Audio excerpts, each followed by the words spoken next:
President নির্বাচন থেকে বাইডেনকে সরে যাওয়ার আহ্বান জানালেন ডেমোক্রেটিক দলের শীর্ষ অর্থ সংগ্রাহক জর্জ ক্লুনি।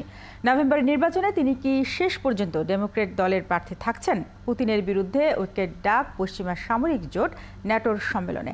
ভারত বিশ্বকে যুদ্ধ নয় বুদ্ধ দিয়েছে বলে মন্তব্য নরেন্দ্র মোদীর। কলকাতায় বাংলাদেশি যুবকের মরদেহ উদ্ধার। জানাবো গাজা যুদ্ধ পরিস্থিতির খবর। ইসরায়েলে হামলা বন্ধের শর্ত জানালো হিজবুল্লাহ। বিশ্বের নানা প্রান্তের এসব খবর নিয়ে বিশ্বযোগের আজকের আয়োজনে স্বাগত জানাচ্ছি আমি শামিন সপ্রাও। যুক্তরাষ্ট্র রাজনীতি এখন আবর্তিত হচ্ছে প্রেসিডেন্ট জো বাইডেনকে কেন্দ্র করে। নভেম্বরের নির্বাচনে তিনি কি শেষ পর্যন্ত ডেমোক্রেট দলের প্রার্থী থাকছেন? দলের মধ্য থেকে তার সরে দাঁড়ানোর দাবি উঠলেও নির্বাচনের মাঠ ছাড়ছেন না তিনি। বিরোধীরা তাকে দুর্বল আখ্যা দিয়ে চালিয়ে যাচ্ছেন তীব্র প্রচারণা। নিউ ইয়র্ক থেকে শামীম আল আমিনের রিপোর্ট। সাবেক প্রেসিডেন্ট ডোনাল্ড ট্রাম্পের বিরুদ্ধে বিভিন্ন মামলা, নির্বাচনী বিতর্ক, জনমত জরিপ, আন্তর্জাতিক পরিস্থিতি কিংবা মূল্যস্ফীতি সবকিছু ছাপিয়ে আলোচনার কেন্দ্রে ব্যক্তি প্রেসিডেন্ট জো বাইডেন। যুক্তরাষ্ট্রের রাজনীতিতে এখন এই প্রশ্নটাই জোরালো, শেষ পর্যন্ত কি প্রার্থী থাকছেন জো বাইডেন? বিতর্ক পরবর্তীকালে প্রেসিডেন্ট বাইডেনের জনপ্রিয়তায় ধস নেমেছে। তাই প্রেসিডেন্ট বাইডেন যদি নির্বাচন থেকে এবার সরে না দাঁড়ান, তাহলে তার পক্ষে ইলেকশনে জিতে আসা খুবই কঠিন হবে। ডেমোক্রেটরা আতঙ্কিত এবং তারা দুই ভাগে বিভক্ত। যারা তাকে সরাতে চাচ্ছেন তাদের সংখ্যা ঘন্টায় ঘন্টায় বাড়ছে। বয়সজনিত কারণে তার ফিটনেস নিয়ে সংশয় জানিয়ে ডেমোক্রেট দলের ভেতর থেকে প্রেসিডেন্ট বাইডেনকে সরে যাওয়ার দাবি উঠেছে। জো বাইডেন অবশ্য স্পষ্ট করেই জানিয়েছেন নির্বাচনের মাঠ ছাড়ছেন না তিনি। প্রেসিডেন্ট বাইডেন যদি এখন সরে যায়, কমলা হ্যারিস যদি মূল ক্যান্ডিডেট হয়, তাহলেও নির্বাচনে জয়ী হয়ে আসা ডেমোক্র্যাটদের জন্য কঠিন হবে। তবে নতুন কোনো প্রার্থী আসে, তাহলে হয়তোবা ডোনাল্ড ট্রাম্পকে বিট করা সম্ভব হবে। হোয়াইট হাউস একজন দুর্বল প্রেসিডেন্ট আমেরিকার জন্য অত্যন্ত বিপজ্জনক। বিভিন্ন জরিপে বাইডেনের প্রতি আস্থার অভাব দেখা যাচ্ছে। অন্যদিকে প্রভাব বাড়ছে সাবেক প্রেসিডেন্ট ডোনাল্ড ট্রাম্পের। তাহলে কি তিনি আবারও প্রেসিডেন্ট হয়ে ফিরছেন? দেখা দিয়েছে এমন প্রশ্ন। নির্বাচনের বাকি আর 4 মাস। সিএনএনের নির্বাচনী বিতর্কে বহু প্রশ্নের উত্তর না দিয়েও সাবেক প্রেসিডেন্ট ট্রাম্প বিপুল জয় পেয়েছেন বলে বলা হচ্ছে। শামীম আল আমিন, 71, নিউ ইয়র্ক, যুক্তরাষ্ট্র। যুক্তরাষ্ট্রের নির্বাচনী দৌড় থেকে প্রেসিডেন্ট জো বাইডেনকে সরে যাওয়ার আহ্বান জানিয়েছেন তার সবচেয়ে বড় সমর্থকদের একজন এবং ডেমোক্রেটিক দলের শীর্ষ অর্থ সংগ্রাহক জর্জ ক্লুনি। বুধবার দ্য নিউ ইয়র্ক টাইমসে প্রকাশিত এক নিবন্ধে ক্লুনি লেখেন, প্রেসিডেন্ট তার ক্যারিয়ারে অনেক লড়াইয়েই জিতেছেন, কিন্তু একটি লড়াইয়ে তিনি জিততে পারেননি, আর তা হচ্ছে সময়ের বিপরীতে লড়াই। ক্লুনির মতে এই প্রেসিডেন্টকে নিয়ে নভেম্বরের নির্বাচনে জিততে পারবে না ডেমোক্রেট পার্টি। এদিকে Democrat senator Peter Welch Washington পোস্টে লেখা এক নিবন্ধে বাইডেনকে নির্বাচন থেকে সরে দাঁড়ানোর আহ্বান জানিয়েছেন। এই প্রথম কোনো সিনেটর প্রকাশ্যে বাইডেনকে প্রতিদ্বন্দ্বিতা থেকে সরে যেতে বললেন। রাশিয়ার বিরুদ্ধে প্রতিরক্ষা সক্ষমতা বাড়াতে আগামী বছরের মধ্যে ইউক্রেনকে কমপক্ষে $4,300 কোটি সামরিক সহায়তার ঘোষণা দিয়েছে পশ্চিমা সামরিক জোট ন্যাটোভুক্ত দেশগুলোর নেতারা। একই সাথে ইউক্রেনের ন্যাটোর সদস্য হওয়া সময়ের ব্যাপার মাত্র বলেও জানিয়েছে জোটটি। বুধবার যুক্তরাষ্ট্রের ওয়াশিংটন ডিসিতে ন্যাটোর 75তম শীর্ষ সম্মেলনের দ্বিতীয় দিনে ঘোষণা দেন নেতারা। ইউরোপ ও ইউক্রেনের নিরাপত্তা জোরদারে একসাথে কাজ করার কথাও জানান তারা। এর আগে মঙ্গলবার সম্মেলনের প্রথম দিন দেয়া বক্তব্যে মার্কিন প্রেসিডেন্ট জো বাইডেন রাশিয়ার প্রেসিডেন্ট ভ্লাদিমির পুতিনের বিরুদ্ধে ঐক্যের ডাক দেন। তিনি বলেন, পুতিন ইউক্রেনকে সম্পূর্ণ পরাস্ত করতে, ইউক্রেনের গণতন্ত্রকে শেষ করতে ও ইউক্রেনের সংস্কৃতিকে ধ্বংস করতে চান। ইউক্রেনই পুতিনকে থামাতে পারে এবং দেশটি তা করবেই বলে জানান বাইডেন। রাশিয়া এখনও সাম্রাজ্যের মতো আচরণ করছে বলে মন্তব্য করেছেন ইউরোপীয় ইউনিয়ন ইইউ এর পররাষ্ট্র নীতির প্রধান জোসেফ বোরেল। বুধবার ওয়াশিংটন ন্যাটো সম্মেলনের পাশে ইইউ ডিফেন্স নাইট ইভেন্টে বক্তৃতার সময় তিনি একথা বলেন। এমনকি রুশ প্রেসিডেন্ট ভ্লাদিমির পুতিন এই সাম্রাজ্য পুনর্গঠন করতে চান বলেও মন্তব্য করেছেন বোরেল। তিনি আরও বলেন, ৭৫ বছর আগে ইউরোপের স্বাধীনতা ও গণতন্ত্রের জন্য হুমকি হিসেবে আবির্ভূত হয়েছিল সোভিয়েত ইউনিয়ন এবং তখন ঐক্য ও শক্তির সাথে সাড়া দিয়েছিল দেশগুলো। এখন সেই একই পথ অনুসরণ করা উচিত বলে মনে করেন তিনি। গত ৩ বছরে ইউরোপে মোট প্রতিরক্ষা ব্যয় ৩০% বেড়েছে জানিয়ে বোরেল বলেন, এটি একটি কৌশলগত দায়িত্বের বিষয় এবং নিজেদের রক্ষা করতে ইউরোপের প্রতিরক্ষা সক্ষমতা উন্নত করতে হবে।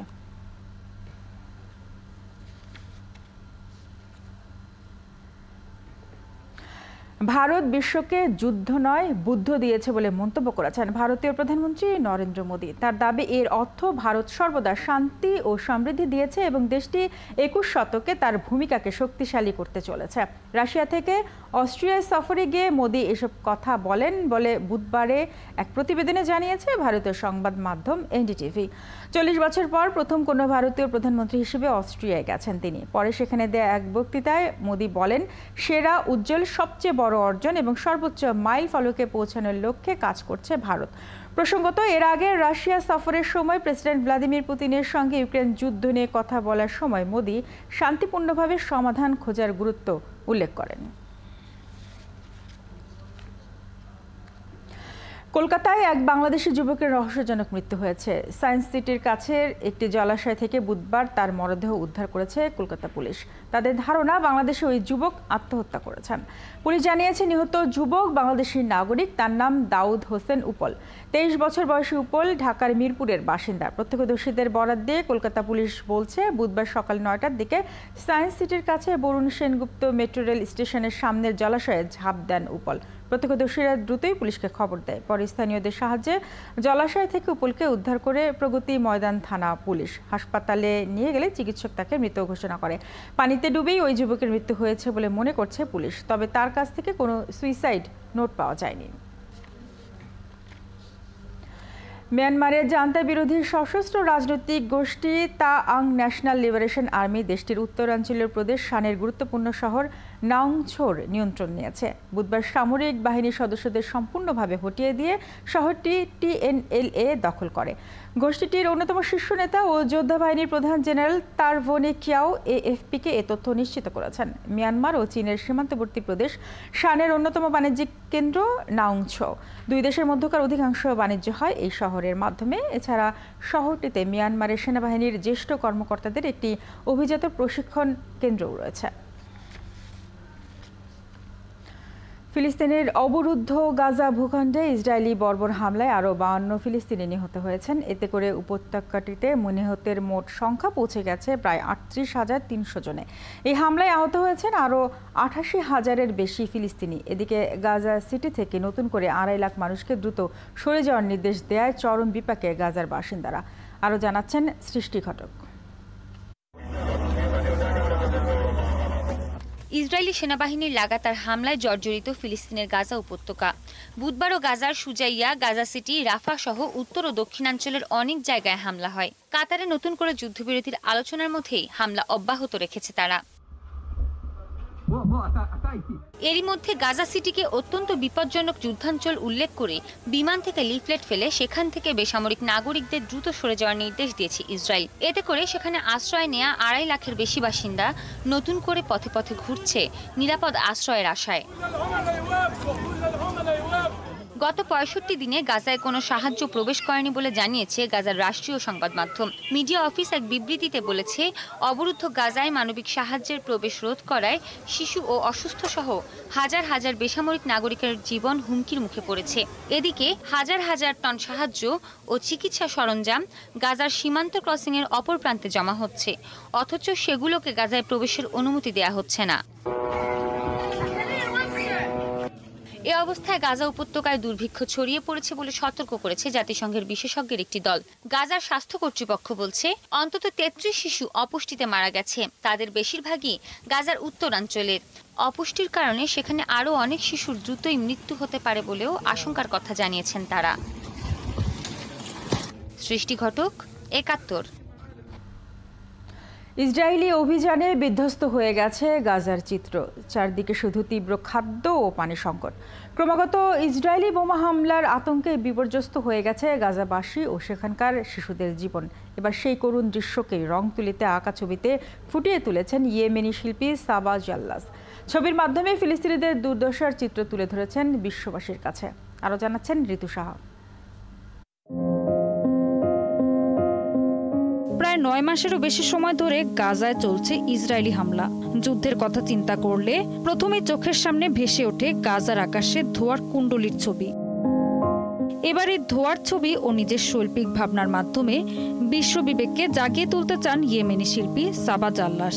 কারণ এই ধোঁয়ার কুণ্ডলী ফিলিস্তিনিদের মৃত্যু, ধ্বংস এবং তাদের বাস্তুচ্যুত জীবনকে প্রতিনিধিত্ব করে। আমি প্রতিদিন গাজায় কি ঘটছে তা দেখি। সেখানে হওয়া হত্যা এবং ধ্বংসের ছবি দেখি। আমি দেখি ধোঁয়া ও বোমা হামলার পেছনে মানুষের হাহাকারের ছবি। আইপ্যাডে গাজার আকাশে ধোঁয়া ওঠা ছবিতে বিভিন্ন রূপরেখা যোগ করে ফিলিস্তিনিদের দুঃখের কথা নিপুণভাবে ফুটিয়ে তুলেছেন সাবা, যাতে করে ফিলিস্তিনিদের পক্ষে জনমত গড়ে তোলা যায়। আমি ফিলিস্তিনি রাষ্ট্রের একটি মানচিত্র এঁকেছি এবং একজন ফিলিস্তিনি নারী, তিনি আমার দৃষ্টিকোণ থেকে সবচেয়ে শক্তিশালী, কারণ তিনি এই ধ্বংসযজ্ঞের যুদ্ধের মুখোমুখি। তিনি যুদ্ধের প্রতিস্থাপকতা ও প্রতিবন্ধের প্রজন্ম উত্থাপন করছেন। এসব শিল্পকর্ম শুধুমাত্র ফিলিস্তিনিদের সাধারণ মানুষের জন্যই নয়, সেখানকার কোমলমতি শিশুদের জন্য সহানুভূতি জাগিয়ে তুলবে বলে আশা করছেন এই শিল্পী। কারণ যুদ্ধে ফিলিস্তিনি শিশুদের বর্তমান ভবিষ্যৎকে ব্যাপকভাবে প্রভাবিত করেছে। এই যুদ্ধে ফিলিস্তিনি শিশুদের জীবন লণ্ডভণ্ড করে দিয়েছে, তাদের বাড়ি, স্কুল ও স্বপ্ন ভেঙে গুড়িয়ে দিয়েছে। এই যুদ্ধে তারাই সবচেয়ে বেশি ক্ষতিগ্রস্ত। এরই মধ্যে সাবার 90টি শিল্পকর্ম মিশরের রাজধানী কায়রোর অপেরা হাউসে প্রদর্শিত হয়েছে।